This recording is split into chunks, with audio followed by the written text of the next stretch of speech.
Phrenological traps in vocal technique, the misplacement and return of breath and voice. In today's noisy, restless, technique-obsessed world, there are fewer and fewer vocal artists who truly understand and honor the traditions of bel canto. But today we're joined by one such rare figure, a true inheritor and researcher of the tradition, the creator of the widely respected YouTube vocal analysis channel, Follow Real Tenor, with his deep historical insight, precise technical breakdowns, and profound understanding of the essence of singing. He has won the admiration of vocal enthusiasts and professionals worldwide, technical editor-in-chief of a vocal magazine. YouTube vocal scholar. Follower 1. Why is modern vocal teaching so obsessed with technique? Follow Real Tenor. Because many teachers have lost their way and are clinging to technique as a lifeline. Breath control, meaning the support system involving the diaphragm and abdominal muscles, is the true engine behind singing. But today's teaching tends to focus on details like lifting the soft palate, lowering the larynx, or adjusting the mouth shape. It's like trying to learn how to swim by practicing arm movements without ever getting in the water to feel buoyancy. These so-called techniques are temporary fixes that mask the failure of the body's support system. What is Passaggio, and why do you think it's misleading? Follow Real Tenor. Passaggio refers to the shift in vocal cord function from one register to another, typically from chest to head voice. But with proper breath support and full body coordination, this transition becomes practically imperceptible. The great singers of the Golden Age never even mentioned the word because their breath was always steady and their air column unified. The real issue isn't register transitions, it's do you have breath support or not? 3. Why do you see covering the voice, copertura, as a misunderstanding? Follow Real Tenor. What people call covering is essentially shifting the resonance forward or even backward to compensate for a lack of support in the high notes. But a voice with solid grounding and proper support faces the high notes head-on, openly, with no need to cover anything. As Caruso said, "I never thought about covering anything, I just breathe, then sing." 4.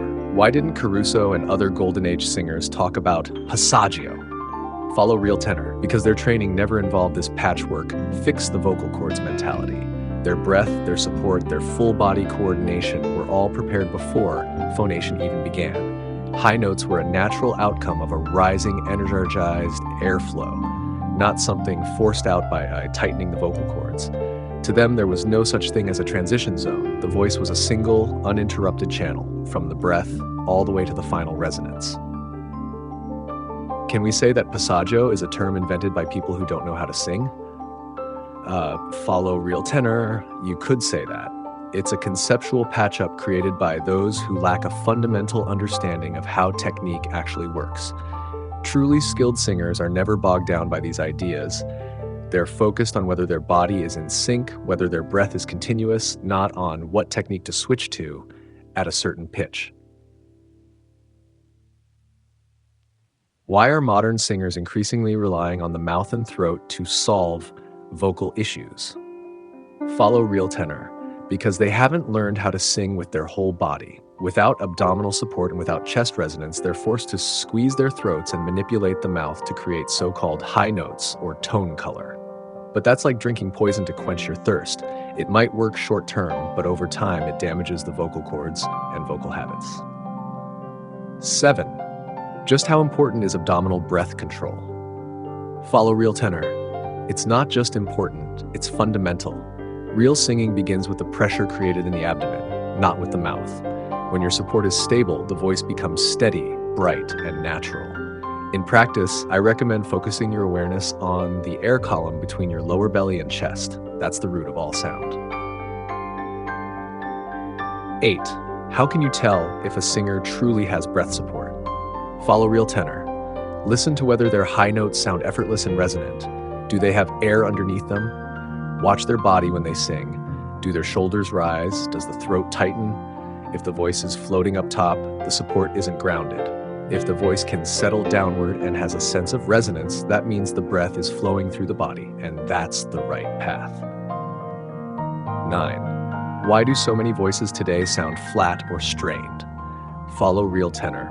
Because their voices lack a grounded base. Their breath floats at the surface, sometimes just bouncing around between the nose and mouth without traveling through the chest or sinking to the abdomen. The result is a compressed sound with no depth, like a broken speaker. No matter how good the audio source is, it won't produce surround sound. 10. Is the essence of singing really about technique? Follow real tenor. No. Singing is a unity of breath, emotion, and voice. Technique is only a bridge that makes this process smoother. It's not the main event. It's like driving a car. The focus isn't on how you turn the steering wheel, but on whether you have fuel and an engine in the first place.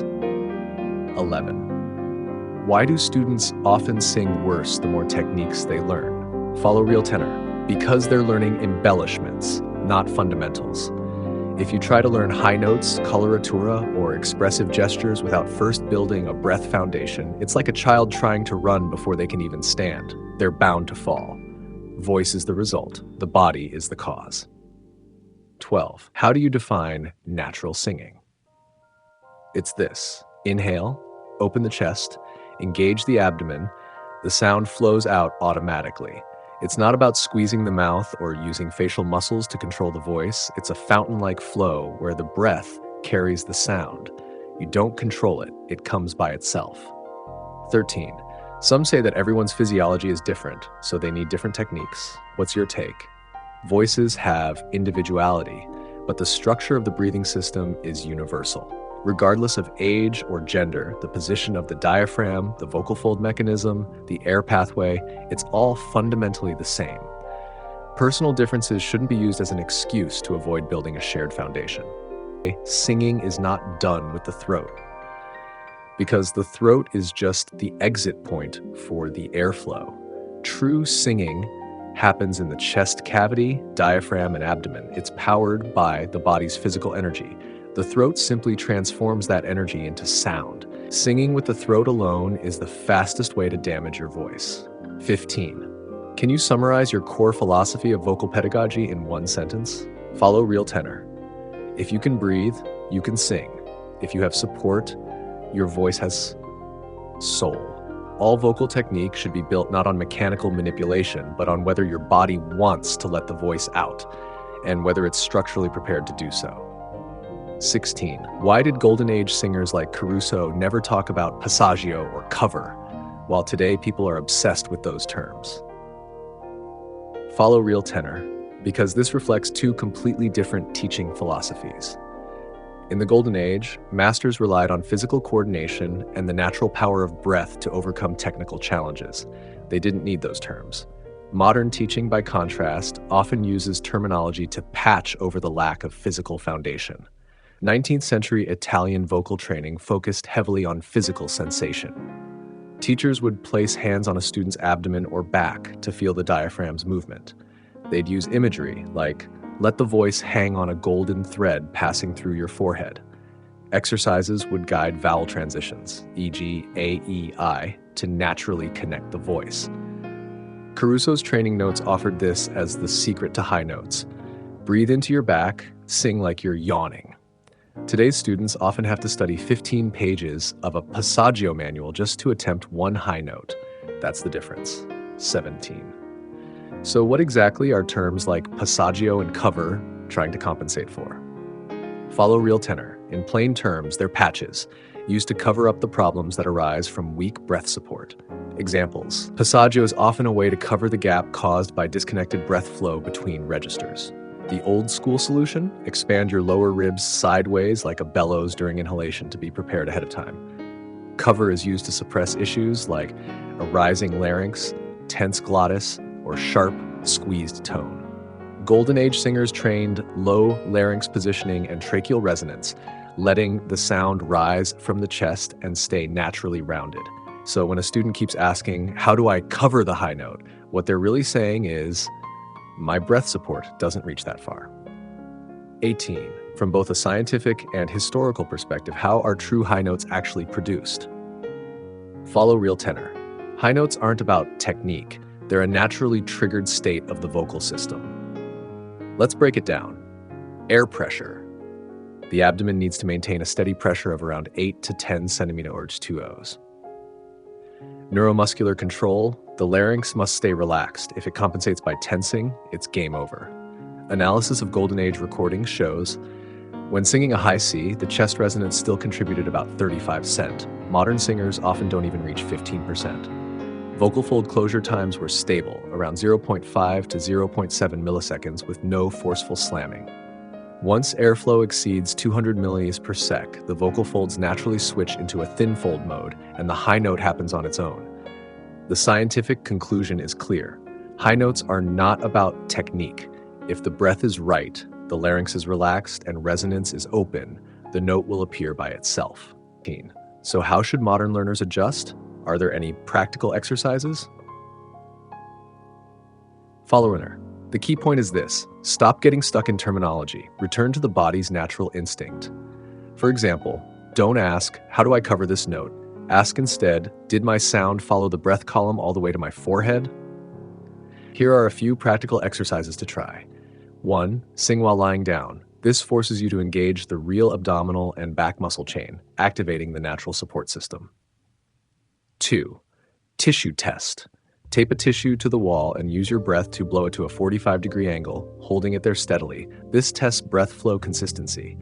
3. Grounded awareness training. Feel the sound flow from your feet, perineum, abdomen, forehead. This helps connect the entire breath column. 2 golden standards for proper technique. Your larynx, Adam's apple, should be able to move freely over 1 centimeter side to side while singing. This means it's not tight. You should be able to swallow comfortably even while singing a high C. This shows your throat is relaxed.